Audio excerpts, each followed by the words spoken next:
பேரும் அல்லும்படி 6 முதல் 60% வரை ஆடி தள்ளுபடியுடன் சூப்பர் சரவணா ஸ்டோர்ஸ், சென்னை, மதுரை, கோவை.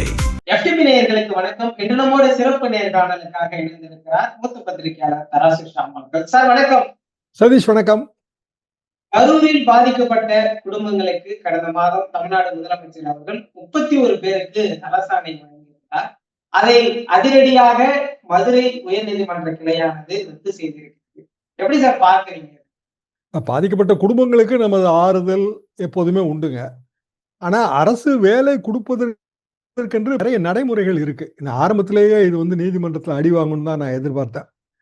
என்ன காரணம்னா, ஒரு சம்பவம் நடக்குது. இப்போ உதாரணமா ஸ்டெர்லைட்ல துப்பாக்கி சூட்டில் உயிரிழந்தவர்கள் குடும்பங்களுக்கு கிராம உதவியாளர் பணி, அரசு பணி கொடுக்கப்பட்டது. ஏனென்றால் அது அரசின் அஜாக்கிரதை காரணமாக விளைந்த மரணம். அரசு தான் முழு பொறுப்பு ஏற்கணும். ஸ்டேட் எக்ஸஸ்மாங்க அதை. அப்போ கரூர் ஜன நெரிசல், அதுல மரணம் ஏற்படுது. அரசு வேலை தரீங்க. இம்ப்ளைடு மீனிங் என்ன? அரசோட அஜாக்கிரதை, இல்ல ஸ்டேட் எக்ஸஸ், இல்ல போலீஸ் எக்ஸஸ், இல்ல போலீஸ் நெக்லிஜென்ஸ் அப்படிங்கிற அப்படியான ஒரு குற்றச்சாட்டு வரும். ஆனா அப்படி குற்றச்சாட்டு எழுப்ப முடியுமானா அது சிபிஐ என்கொயரியில் இருக்கிற மேட்ரு. சுப்ரீம் கோர்ட்டோட ரிட்டையர்ட் ஜட்ஜி அதுக்கு தலைமை தாங்குகிறார். அப்படிங்கும்போது ஸ்டெர்லைட் மரணத்தையும் இதையும் ஒப்பிட முடியாது. அப்புறம் நம்ம கம்பேஷனட் கிரவுண்ட் சொல்றோம் இல்லைங்களா, இந்த கருணை அடிப்படையிலான வேலை, இதுக்கே நிறைய நடைமுறைகள் இருக்கு. உச்சநீதிமன்ற வழிகாட்டுதல் தீர்ப்பெல்லாம் இருக்கு. 10 லட்ச ரூபாய் ஏற்கனவே ஒரு இழப்பீடு நம்ம கொடுத்துருக்குறோம். அப்போ இது இன்னொரு அடிஷனலான ஒரு இழப்பீடா மாறிடும். 10 லட்ச ரூபா கவர்மெண்ட் ஆஃப் தமிழ்நாடு கொடுத்துருக்கு. மேட்ரு கோர்ட்ல பெண்டிங்கா இருக்கு. அதுக்குள்ளேயே போலீஸ் எக்ஸஸ்ங்கிற மாதிரியான ஒரு நிலைப்பாடை அரசு எடுக்க முடியாது. அப்போ கருணை அடிப்படையில் அரசு வேலை அப்படின்னா, ஏற்கனவே இதே மாதிரி கம்பேஷனேட் கிரவுண்ட்ல நிறைய பேர் கேட்டிருப்பாங்க. அதாவது வேலை பார்க்கும்போது தாய் தந்தையர் யாரா மரணம் அடைஞ்சிருப்பாங்க, அவங்களுக்கு பின்னாடி அந்த வாரிசுகளுக்கு கருணை அடிப்படையில் வேலை கொடுக்கணும். இதுக்கெல்லாம் பெரிய பட்டியல் இருக்குங்க. அது உடனே கொடுக்கறதே இல்லை. இம்மீடியட் அப்படிங்கிற கான்செப்டே அதில் இல்லை. எப்போ அந்த சீனியாரிட்டி வருதோ அப்போதான் கொடுக்குறாங்க. அதாவது தாய் தந்தையர் இறந்து 5 வருஷம் கழிச்சு கூட வேலை வாங்கினவங்களாம் இருக்காங்க. அப்போ இதுக்கு எப்படி நம்ம முன்னுரிமை கொடுக்க முடியும்? ஸோ வயலேஷன் இருக்கு. ஒரு அரசுக்கு உரிமை இருக்குன்னு இவங்க வாதாடுறாங்க. அப்படி கிடையாதுங்க. அரசோட உரிமை அரசியல் சாசனத்துக்கு உட்பட்டது. எனவே இது கண்டிப்பாக உயர்நீதிமன்றமும் இதுக்கு தடை கொடுக்கும். உச்சநீதிமன்றத்துக்கு போனாலும் இதே நிலைமை தான் நீடிக்கும். அரசுக்கு இது நீதிமன்றத்திற்கு போவதற்கான அந்த நடவடிக்கைகள் இருப்பது போலதான் தெரியுது. அமைச்சர் அவர்கள் கூட சொல்லியிருக்காரு. அமைச்சர் சொல்லியிருக்காரு, பார்த்தாங்க. ஆனா உச்சநீதிமன்றத்துக்கு போனாலும் இதுதான் நடக்கும். என்ன காரணம்னா, மோஸ்ட்லி இது பற்றி உச்சநீதிமன்றம் எல்லா மாநிலங்களுக்கும் சேர்த்து நிறைய கைட்லைன் கொடுத்துருக்கு. ஆல்ரெடி இதே மாதிரியான மேட்டர்கள் நிறைய கைட்லைன் ஆயிருக்கு. அப்போ எந்த இடத்துல நம்ம கருணை வேலை கொடுக்கலாம் அப்படிங்கிறதுக்கான தெளிவான வழிமுறைகள் நம்ம கிட்ட இருக்கு. கரூர் சம்பவம் அப்படியான கருணை வேலை கொடுக்கக்கூடிய சம்பவமா? ஒரு அரசியல் கட்சி ஒரு கூட்டம் நடத்துது. அரசியல் கட்சி தானே, அவ்வளவுதானே. அது கூட்டத்துக்கு போறாங்க. ஜன நெரிசல் ஏற்படுது. மரணம் வந்துருச்சு. மரணத்துக்கு காரணம் அரசியல் சதிங்கிற ஒரு குற்றச்சாட்டு.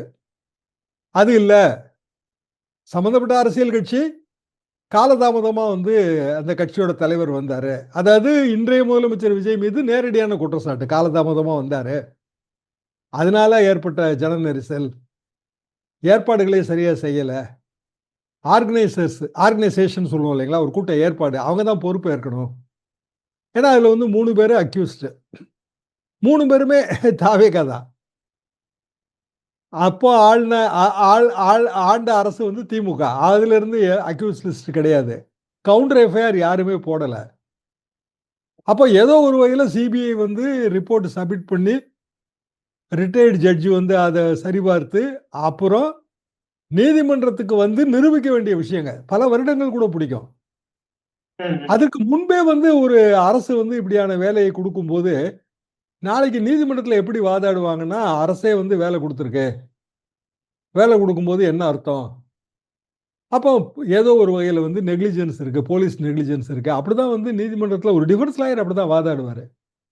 இப்போ அரசே ஒரு தவறான முன் உதாரணத்தை ஏற்படுத்தி இருக்கிறது. இன்னும் சொல்லப்போனால் விஜய் அரசுக்கு ஏற்பட்ட முதல் பின்னடைவு அல்லது பெரிய அளவுக்கான நீதிமன்ற தோல்வி அப்படிதான் நான் இதை பார்க்கிறேன். இதை ஒரு கருணையின் அடிப்படையில தான் கொடுக்கிறாரு. ஆனா பழி பெற்றவர்களிடம் ஒரு வாதத்திற்கு கூட கேள்விகள் கேட்கப்படல அப்படின்னு அவங்க அரசு சார்புல சொல்றாங்க. அதை நீதி கரெக்ட் தான். அதாவது நீதிமன்றமே அது சொல்லியிருக்கு. நீங்க ஆர்டர் காப்பி படிச்சு பார்த்தீங்கன்னா, எங்களை பொறுத்த வரைக்கும் நாங்க நீதிபதிகள் இரட்டை நீதிபதி அமர்வது பெஞ்சு அவங்க தெளிவாக சொல்றாங்க. எங்களை பொறுத்த வரைக்கும் இது பப்ளிக் இன்ட்ரெஸ்ட் லிட்டிகேஷன் இல்லைங்கிற அந்த வாதத்தை நாங்கள் நிராகரிக்கிறோம். என்ன காரணம்னா அரசு வேலைக்காக காத்திருப்போர் பட்டியல் அது பப்ளிக் தான். அதில் பொதுஜன நலன்கிறது இருக்கத்தான் செய்யுது, பொதுமக்கள் நலன்கிறது இருக்கத்தான் செய்யுது. அப்புறம் அரசு காட்டிய உதாரணங்கள் 2 உதாரணம் காட்டினாங்க. ஸ்டெர்லைட் ஒன்றும், மதுரையில் லீலாவதி அம்மா கொலையோட நடந்த அந்த கருணை அடிப்படையிலான வேலையும். அந்த 2 வாதமும் இதுக்கு பொருத்தமாகவே வராது. 3வது விஷயம் என்னன்னா, ஒரு அரசுக்கு எல்லையற்ற அதிகாரம் கிடையாது. எல்லா அதிகாரமும் கான்ஸ்டியூஷனுக்கு உட்பட்டது. அதனால கான்ஸ்டியூஷனை வயலேட் பண்ற ஒரு விஷயம், பணி பெற்றவர்களோட கருத்தை நாங்கள் கேட்கல. ஆனால் இந்த வழக்கு மூல வழக்காக விசாரிக்கும் போதே நீங்க இப்போ ஆர்டர் கொடுத்துக்குங்க, ஆனால் முதல் மாத ஊதியம் பெறுவதற்குள்ள நாங்கள் ஆர்டர் போட்டுருவோம், அதுக்கு உட்பட்டதுன்னு நாங்கள் தெளிவுபடுத்தி இருக்கிறோம். எனவே பணி பெற்றவர்களின் கருத்தை கேட்க வேண்டிய அவசியம் இதில் இல்லை. காரணம் பணி கொடுத்தது தான் இதில் கேள்விக்குரியதாக்கப்பட்டிருக்கிறது. அரசு பணி கொடுத்தது, அரசு பணி பெற்றவர்கள், இந்த 2 விஷயமும் வேற வேற ரொம்ப தெளிவுபடுத்தியிருக்காங்க. அதனால உச்சநீதிமன்றத்துக்கு போனாலும் இதில் அரசாங்கம் நினைக்கிற மாதிரியான ஒரு ஆறுதல் கிடைக்காது. இது தோல்விங்க. அது தேவையற்ற சர்ச்சையை கிளப்புறது ஒன்று.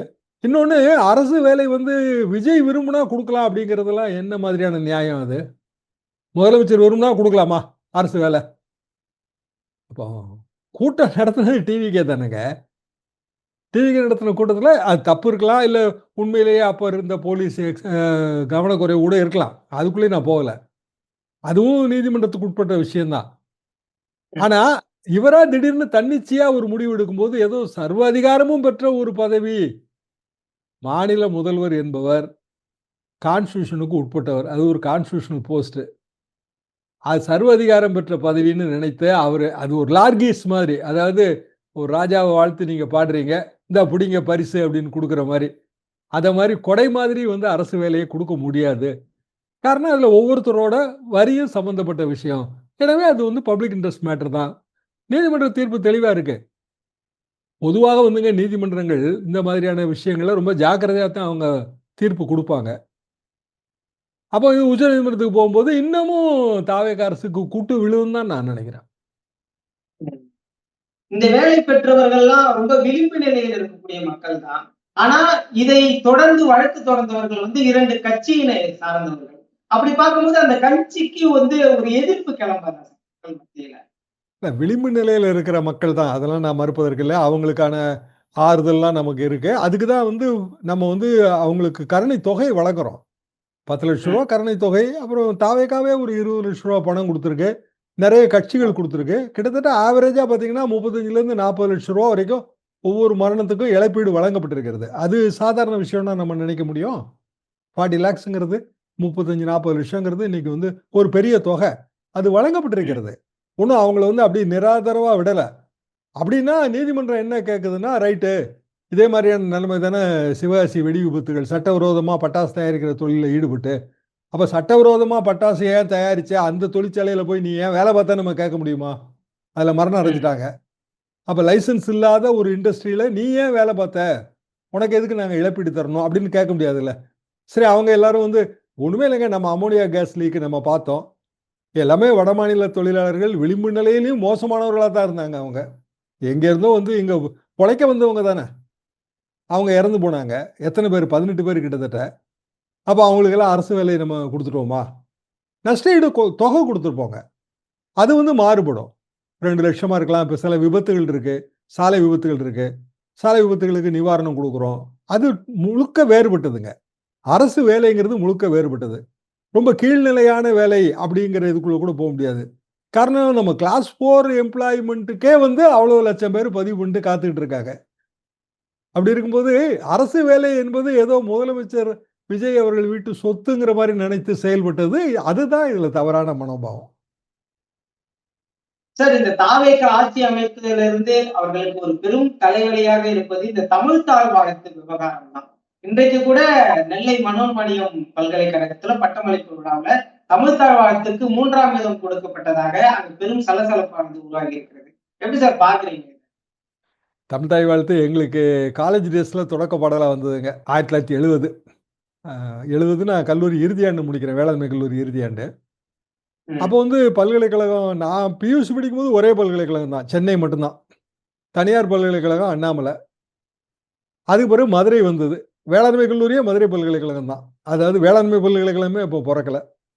அப்போ வந்து அண்ணா ஆட்சி 67, அப்புறம் அவர் இயற்கை எழுதினார், அப்புறம் கலைஞர் ஆட்சி. இப்போ 70 அறிவிக்கும் போது இது தொடக்க பாடல் தான் அறிவிச்சாங்க. எங்களுக்கு ரொம்ப பெருமையாக இருந்துச்சு. அப்போ தொடக்க பாடலாக வந்து தமிழ் தாய் வாழ்த்து இருக்குங்கிறதுல ரொம்ப பெருமையாக இருந்துச்சு. ஏன்னா அந்த தமிழ் உணர்வுலாம் ரொம்ப மேலோங்கி இருந்த ஒரு காலகட்டம். அதுக்கப்புறம் இப்போ தான் அது 2021 தான் நம்ம வந்து அரசாணை வெளியிட்டு அது கட்டாய பாடலாக மாற்றப்பட்டது. 21. அதாவது இன்னைய தேதிக்கு பாடல் இயற்றப்பட்டு கிட்டத்தட்ட 130, 135 வருஷம் ஆச்சுங்க. 1892 நினைக்கிறேன் அது. வந்தே மாதரம் இயற்றப்பட்டு 150 வருஷம் ஆகுது. அவ்வளோதான் பெரிய வித்தியாசம். பாடல் சீனியாரிட்டின்னு பார்த்தீங்கன்னா தமிழ் தாய் வாழ்த்து வந்தே மாதரத்தோட சிறந்ததுன்னு நான் நினைக்கிறேன். என்ன காரணம்னா, நீராறும் கடல் விடுத்த நம்ம ஆரம்பிக்கும் போதே நீர் நிறைந்த கடல்களை எல்லாம் ஆடையாக கொண்ட பரத கண்டம்னு ஆரம்பிக்கிறோங்க. அதாவது என்டையர் இந்திய உபகண்டம், இன்றைய தேதிக்கு இருக்கிற பல்வேறு நாடுகளை நம்ம பிரிஞ்சிருக்கிறோம், எல்லாத்தையும் சேர்த்த உபகண்டம். அதுல வந்து நம்மளோட சவுத் இந்தியாங்கிறது திலகம் மாதிரி இருக்கு. அதுல வந்து அது திராவிட நல் திருநாடு, அதுக்கு வந்து சிறப்பு வாய்ந்தது வந்து தமிழ் மொழி. இப்படி எல்லாத்தையும் சேர்த்து பாடின ஒரு விஷயங்க.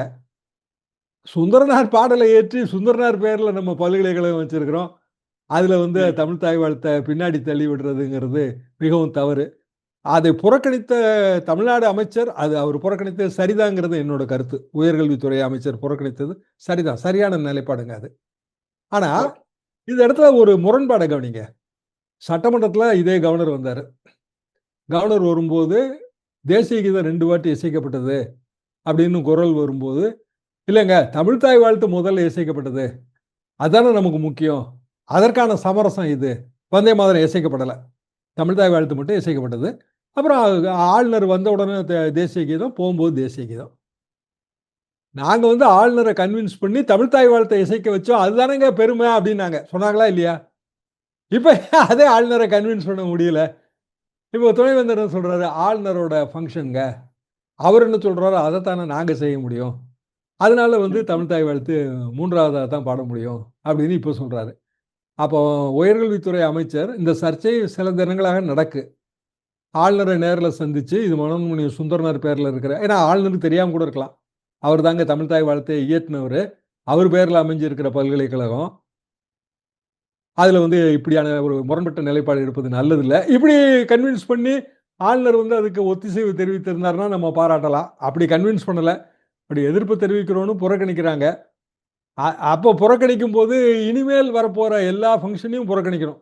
இப்போ வரிசையா பட்டமளிப்பு விழா வரும்ல, இதுல வந்துங்க 2வது சர்ச்சை, மாணவர்கள் எல்லாருக்கும் பட்டம் அளிப்போம்னு சொல்லி, அப்புறம் பதக்கம் பெற்றவர்களுக்கு தான் பட்டம்னு மாற்றி, அது மாணவர்கள் போய் அது பெரிய வாக்குவாதத்தில் ஈடுபட்டது 2வது சர்ச்சை.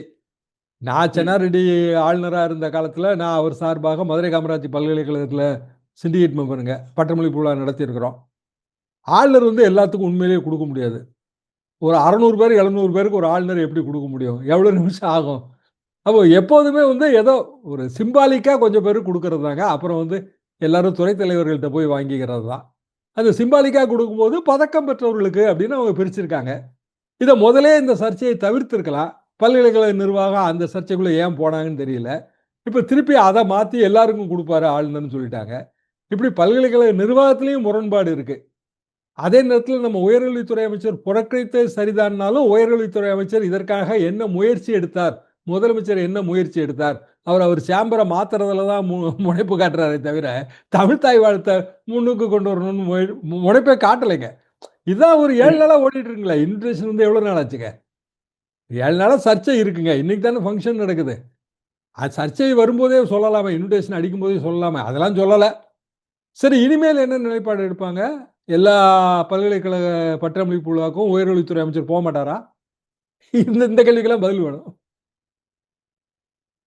வைகோ அவர்களுடைய புத்தக வெளியீட்டு விழா இன்று டெல்லியில் நடைபெறுகிறது. சில தினங்களுக்கு முன்பாக அதனுடைய முதல் பிரதியை முதலமைச்சர் வாங்கிக் கொள்ள வேண்டும் அவர் அழைப்பு விடுத்ததை பார்த்தோம். இப்ப அவரே வெளிப்படையா சொல்லியிருக்கிறாரு, கட்டுக்கடங்காத கூட்டம் வரும் போல, அதனால நானே வர வேணாம்னு சொல்லிட்டேன்ற மாதிரி சொல்லியிருக்கிறாரு. எப்படி சார் பாக்குறீங்க? வைகோ ரொம்ப முரண்பட்ட நிலையை, ஒரு குழப்பமான நிலையில் இருக்காருங்க. ஏங்க, முதலமைச்சர் விஜயை நேரில் அழைக்கும் போது கட்டுக்கடங்காத கூட்டம் வரும்னு அவருக்கு தெரியாதா? சரி, ஒரு செலிபிரிட்டி வரும்போது கூட்டம் வரும்னு எதிர்பார்த்தானே நம்ம செலிபிரிட்டியை கூப்பிடுறோம். கூட்டமே வராத ஒரு ஆளை நீங்க ஃபங்க்ஷன் கூப்பிடுவீங்களா? யாருமே வரமாட்டாங்கங்க. எந்த ஜன நெரிசலும் இருக்காது. ஃபங்க்ஷன் அமைதியா நடக்கும். 100 பேருக்கு இன்விடேஷன் கொடுத்தா 10 பேர் தான் வருவாங்க. அப்படி இருக்கிற நிலைமையிலயா நீங்க சீஃப் கெஸ்ட் கூப்பிடுவீங்க? கட்டுக்கடங்காம கூட்டம் வரணும்னு சொல்லி தானங்க கூப்பிடுறோம். இது என்ன சமாதானம்னு அவ்வளவு ஒரு மூத்த அரசியல்வாதி, எங்களுக்கெல்லாம் ரொம்ப மரியாதைக்குரியவர், இப்படியான ஒரு சமாதானம் சொல்றாரு. சரி, இதுல அடிப்படையில விஜய் சம்மதிச்சாரான்லாம் நமக்கு தெரியாது. வைகோ வந்து வெளியில சொன்னதுதான் இது. விஜய்கிட்ட ஒரு வாய் வார்த்தையா சொல்லியிருக்கலாம் முதலமைச்சர்கிட்ட. அவர் சம்மதிச்சாரான்னு நமக்கு தெரியாது.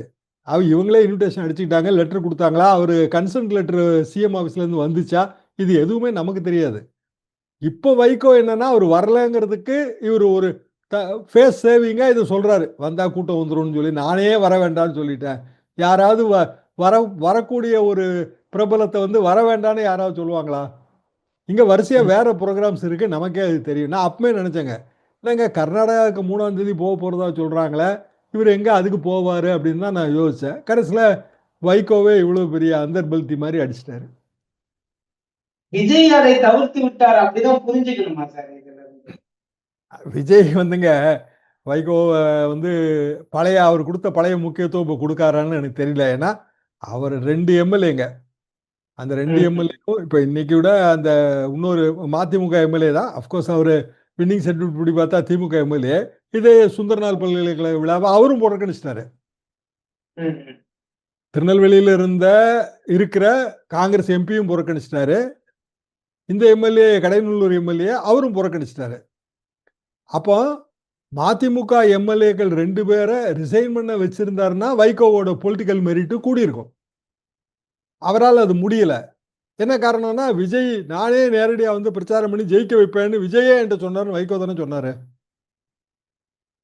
அந்த நம்பிக்கை அந்த எம்எல்ஏக்களுக்கு இல்லைன்னு தானே நம்ம எடுத்துக்க முடியும். விஜயே வந்தாலும் நம்ம ஜெயிக்க முடியாதுங்க. இப்போதான் வந்து நம்ம எம்எல்ஏ ஆயிருக்கோம், 2-3 மாசத்துக்குள்ளேயே எம்எல்ஏ ரிசைன் பண்ணிட்டு அப்புறம் நம்ம என்ன பண்றதுன்னு கூட அவன் நினைச்சிருக்கலாம். இப்போ உண்மையிலேயே வந்துங்க, நம்பி ராஜினாமா கொடுத்த எம்எல்ஏக்களோட கதி என்னன்னே ஒரு குழப்பமா இருக்கு. சரி, பார்த்தீங்கன்னா இப்போ முதல்ல ராஜினாமா பண்ண எம்எல்ஏக்கள் இன்னும் சபாநாயகர் என்கொயரியில் இருக்காங்க.